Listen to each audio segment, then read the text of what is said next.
E aí, Edgar, você viu que bela lista de peças eu fiz pro nosso kart? É bela e incompleta, né, Neuza? Incompleta? Ué, será que eu esqueci de alguma coisa? Bom, Neuza, se você esqueceu, eu não sei, viu? Só sei que eu não li nada aí sobre a correia do alternador, viu? Ah, Edgar, não é tão grave assim, poxa vida. É só uma correia. E nada. O único problema é que o nosso kart não vai a lugar nenhum, né? Mas tudo bem. Ué, eu não sabia que uma simples correia fosse assim tão importante. Bom, se você também não sabe a importância de uma simples correia, então preste atenção, hein? Nesta teleaula de hoje você vai aprender quais são e como funcionam os principais elementos de máquinas para a transmissão de movimento. Viu só? A teleaula de hoje está imperdível. Vamos lá?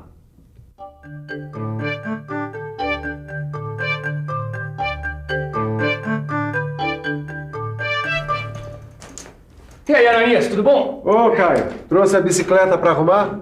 Trouxe, mas não tem pressa, não. Eu saí mais cedo do serviço, tenho o dia inteiro pra consertar a magrela. Então deixa eu acabar isso aqui, porque com as ferramentas em ordem, o trabalho fica mais fácil, inclusive pra arrumar sua magrela. Quem diria, Ananias? Um motorzinho desse consegue movimentar uma máquina desse tamanho. Isso é possível graças a essa correia. Quer dizer, a esse sistema de transmissão, né? Por que tem esse nome, hein? Sistema de transmissão. Bom, é porque ele transmite o movimento desse motor através dessa correia, fazendo girar a ferramenta e assim fresando a minha peça. Eita, coisinha inteligente, hein? Bom, eu sou suspeito para falar porque esse aqui é o meu trabalho, mas eu acho que alguém estava inspirado mesmo quando inventou os elementos de transmissão. E quais são os outros tipos de elementos de transmissão? Bom, para acompanhar isso, você vai ter que olhar a nossa reportagem. Correntes, cabos, engrenagens, polias e correias dentadas. Esses são apenas mais alguns elementos de transmissão que foram criados para transferir movimentos entre os elementos mecânicos. E o que é melhor, essa transferência de movimento ocorre com uma perda mínima de energia e com eficiência e durabilidade. Agora a gente vai conversar com um aluno que vai dizer pra gente do que mais são capazes os elementos de transmissão. Bom, com esses elementos que você acaba de mostrar, são montados os sistemas de transmissão. E o que faz um sistema de transmissão? Muito simples, ele transfere potência de um eixo chamado motor para outro chamado de movido. Os sistemas de transmissão também podem variar as rotações entre um eixo e outro. Nesse caso, o sistema de rotação é chamado variador. Bom, existem 3 tipos de variadores que são mais usados e que podem ser úteis para o nosso kart, viu? E quais são esses tipos? É o sistema variador por engrenagem, por correias e por atrito. Edgar, vem cá, dá uma olhada aqui. Esse desenho não está mostrando um variador por engrenagem? Exatamente, mas independente do tipo de variador, a sua função está ligada aos eixos. Eixos? Eixo pode ser definido como um elemento mecânico em que são acopladas engrenagens, polias e outros elementos que transmitem ou suportam esforços. Então, esse sistema de transmissão tem 2 eixos, certo? Exatamente. E você seria capaz de me dizer quais são os elementos que estão acoplados a esses 2 eixos? Claro, Ananias. São essas 2 polias aqui, ó. Muito bem. Pelo visto, você não vai ter muita dificuldade em entender os modos de transmissão. Seria por acaso a maneira como a força é transmitida? Exatamente. E a força pode ser transmitida de 2 maneiras, por atrito e pela forma. A transmissão pela forma recebe esse nome porque a forma dos elementos transmissores é adequada ao encaixamento desses elementos entre si. Essa é a maneira de transmissão mais utilizada, principalmente com os elementos que você vai ver agora. Meu amigo, que elementos você está usando nesse caso? Bom, aqui está sendo usados elementos chavetados para a transmissão da força. E no caso desse desenho aqui? Bom, nele eu representei os eixos árvores entalhados e existem também os eixos árvores estriados. A transmissão da força acontece através desta forma. Ô Ed, será que a gente não devia usar também a transmissão por atrito no nosso kart? Você sabe que a transmissão por atrito possibilita uma boa centralização das peças ligadas aos eixos, né? Então, você já imaginou se as peças ligadas aos eixos do nosso kart não estiverem bem centralizadas? Ó, nosso bólido ia girar na primeira curva. Nilson, você tem razão. Uma boa centralização das peças ligadas aos eixos é muito importante.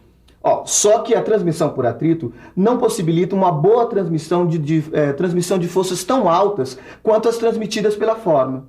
Eu já entendi tudo. Quer dizer, então, não adianta a gente ter um motor tão possante como o nosso se a gente não conseguir um elemento que transmita essa força. Exatamente. Só que não significa que a transmissão por atrito não seja tão boa. Bom, então, como são os elementos de transmissão por atrito? Vamos ver aqui. Repare aqui, Neuza. Esses elementos constituem-se de dois anéis cônicos apertados entre si e que atuam ao mesmo tempo sobre o eixo e o cubo. E qual o nome deles? Eles são os elementos anelares. Essas aqui são as chamadas de arruelas estreladas. Elas possibilitam grande rigor de movimento axial, quer dizer, dos eixos, e radial, ou seja, dos raios. As arruelas são apertadas por meio de parafusos que forçam a arruela contra o eixo e o cubo ao mesmo tempo. Ananias, até agora a gente já passou por um bom número de elementos de máquinas de transmissão e eu ainda não sei algumas das características importantes desses elementos. Bom, eu acho que você tem razão, viu? Eu estou precisando fazer uma descrição dos principais elementos de transmissão. É exatamente isso que eu quero. Uma descrição desses elementos tão inteligentes, né? Bom, o eixo a gente já descreveu. A gente pode ver ainda as correias, correntes, engrenagens, rodas de atrito, roscas, cabos de aço. Aliás, aqui mesmo já tem um desses elementos, que é a rosca. E quais são as características das roscas? Bom, roscas são saliências de perfil constante com forma de hélice. As roscas se movimentam de modo uniforme, externa ou internamente, ao redor de uma superfície cilíndrica ou cônica. As saliências são denominadas filetes. Existem roscas de transporte ou movimento que transformam o movimento giratório em movimento longitudinal. É o caso desse motorista aqui, que teve o azar de ter um pneu furado. Ele está transformando o movimento circular da manivela em movimento retilíneo para levantar o carro. E aí, tá difícil? Difícil sempre é, né? Mas seria bem pior sem esse macaco. O macaco é um bom exemplo da utilização das roscas no nosso dia a dia.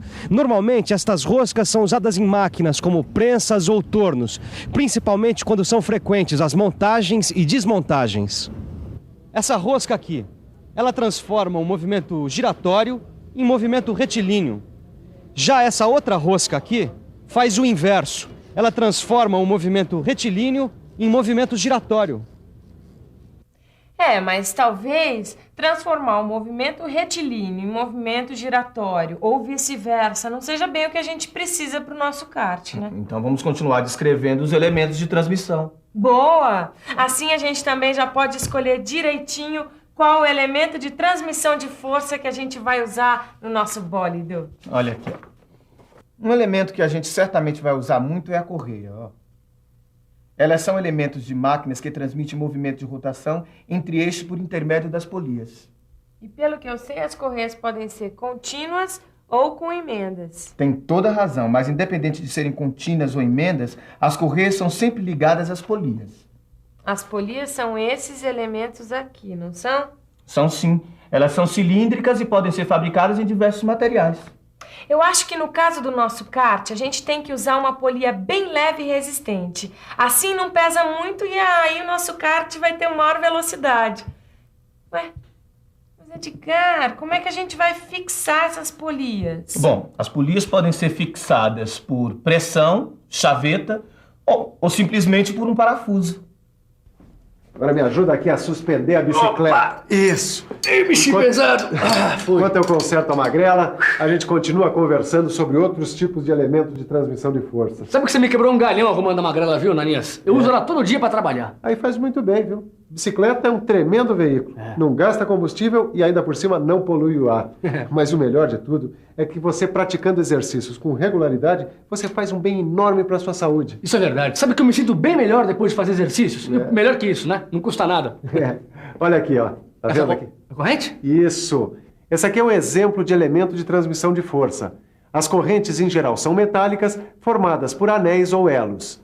Tá bom, mas só existe um tipo de corrente? Não. Existem vários tipos de correntes, cada uma com uma aplicação específica.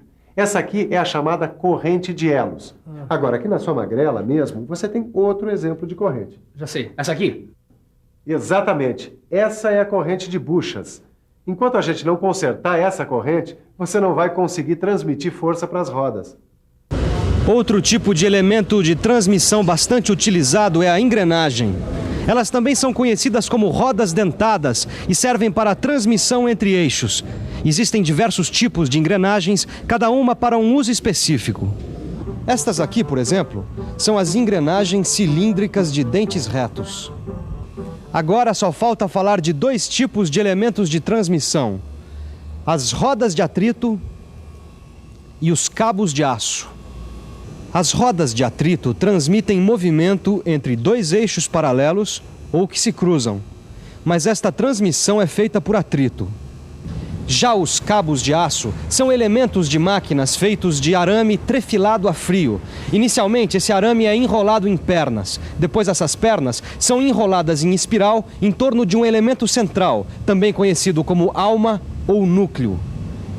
Puxa, depois de todos esses elementos de transmissão de força, eu acho melhor você estudar bastante, fazer uma boa revisão para não esquecer de tudo isso depois. E atenção, se liga aí que é hora da revisão.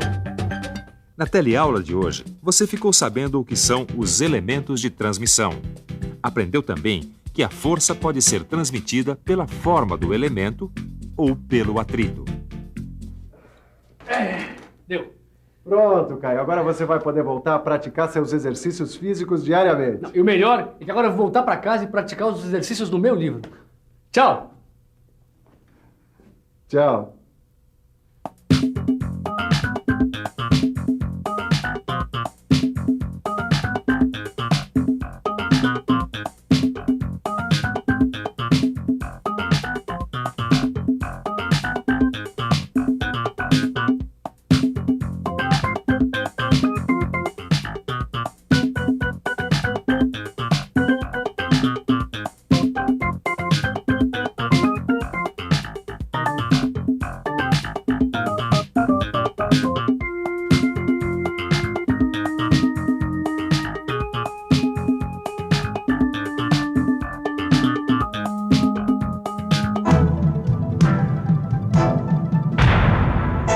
Telecurso 2000, um programa de educação do Sistema Fiesp e da Fundação Roberto Marinho.